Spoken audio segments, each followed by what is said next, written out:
Hello and welcome to the first store management tutorial. In this tutorial I'll show you how to set up a digital release from scratch as if you were doing it in a brand new Sunlight store. So the first thing you'll need to do is go to your store management module, which controls everything that happens within the shop. And before you actually add the release itself, the first thing you'll need to do is add a genre, a label and an artist for that release. So you can see I've already got some in here, but I'll add a new one. It's jazz metal today. And then add a label, and then will be a jazz metal label. You can add an image and a description. That you'll only need that if you've got the labels page active on your front end. If you don't, then you can just skip this for now. And once you've got your label, you can now add an artist. And again, if you're using the artists page, you can add an image here, which I'll do, as well as a little bit of information about them. So I'll make Tom a jazz metal artist. He'll be on Sunshine HQ, and a little description in here. I'll just save all of that. So with that saved, all I need to do now is actually go and add the release. So click into your digital releases. You can see I've got a list here of all of my existing ones, but I'll just do add new. Give that a title. A version description, so again, red asterisks for any essential fields. A version description will be something like a Japan exclusive or anything like that. So it would show up on the product page, but not on the tile, so it's just little bits and pieces like that. An image, so I'll just chuck up a placeholder for now. Your images should be 600 by 600 pixels, really. Bigger is fine. Smaller will be rejected. And I recommend PNGs for your file type. It just tends to be the best compromise on file size to clarity, compared to something like a JPEG, which tends to distort. Your content provider, so that gets used in your reports. If it's just you, then just let yourself. Your release type, so this is an EP. Display artist, which is just Tom Backler, which can be different to your artists, because if you've got multiple artists, you can, depending on your system, you can either hold Command or Control to select multiple artists, or it could just be slightly different if you want Buddy Holly, but actually it's Buddy Holly and the Crickets or something like that. So I'll just make that Tom Backler. His label, Sunshine HQ. His main genre is jazz metal and electronic, as well as a little bit of reggae and R&B. It's a very interesting EP. His release date and sales start date. So that's the date that it becomes available on the store to buy, and that's the date it becomes available to actually download. So if your release date is in 2 weeks and your sales start date is today, you'll have a pre-order period of 2 weeks. So I'll make it so he's got a week. Total duration, so you'll need that for reporting purposes in some instances. I'll leave that as it is for now. Volume total, almost always 1, but if you had a multi-volume release, then you can set that here. Number of tracks, so there are 6 on this release. And your prices, we have 3 different ways of pricing things. The most common is enter price, so you will literally just enter a price, and that's what they'll pay. Name your price, which once you click that, it'll reload it, and you can set a minimum price. So if I wanted to put a minimum of a tenner, people will then be able to pay anything over a tenner for the album. There's no upper limit.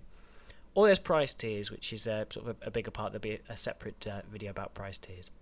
For now, I'll just use enter price, and I'll just say we're selling it for $6.99.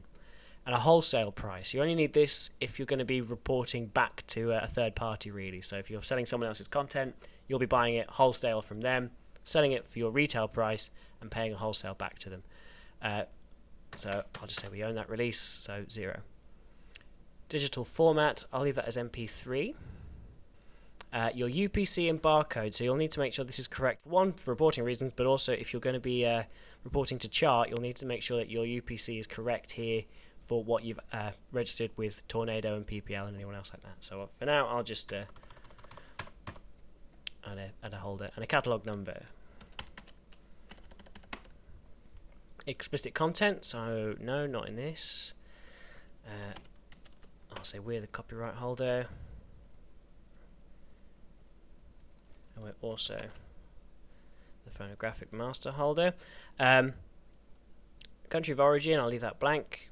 parent label, again, Sunshine HQ, you'll just need that for reporting purposes.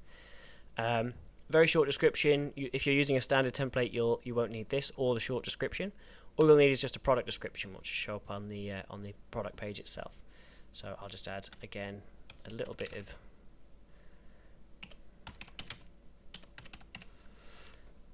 pig Latin, and then play sample on pre-order. So that's unchecked by default, but if you wanted sample files to be available for playing while it's still on pre-order, you can check that box, and that'll be it. So I'll just hit save, and that's added my release. So you can see that no questions on here, and that's most of the way there. All I need to do now is just add my tracks to it. So by clicking on it, I can add my tracks via the Manage Tracks tab. So you can click Add New Track and then go through one by one in a similar process to adding the release, but the by far quicker way to do it is to import the metadata. So you can see there's a sample file here. If you click that, it will download an Excel file, which you can then very easily populate with existing metadata, just copy-paste the right fields in. And once you've done that, you can import the metadata by clicking this button, finding your file, and clicking Upload. And once that's done, you'll now have all of your tracks that were in there ready to go. So the next and final stage for the majority of cases will just be to upload your audio.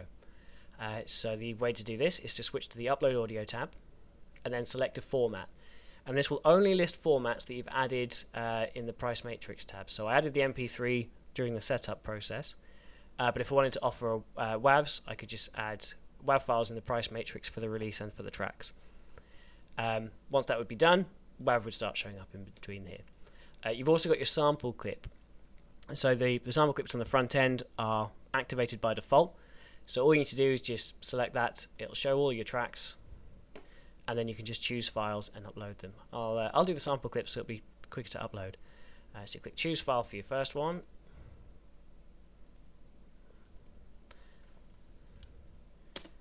And you can quickly go through, add each of your sample tracks for the right track. Once you've done that, it'd be the exact same for doing for MP3 as well, exact same process. Once you've selected all of your tracks, hit Upload Audio, and that will then tick away.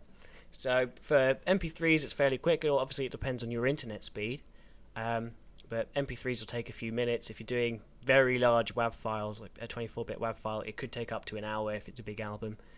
You just need to leave that to tick away in the background and just make sure you don't close this tab while it's processing. And once that's happened, that's successfully uploaded, so I can now switch to my front end, and in my downloads I should now see on pre-order Tom Backler No Questions, which has a release date on the 19th, so next week from here. It's added pre-order text here in my highlight colour to just let people know that it's on pre-order. I can buy the album itself or each of the tracks except for this one, which in my metadata I set to album only, so you can only get this one. Imagine if that's the single or something or a bonus track, you can just set it to album only, so you can only get this if you buy the whole album. And then if I had multiple audio formats set up, then these would appear here, so I could see WAV and FLAC and everything else. And that's it. That's how to set up a digital release.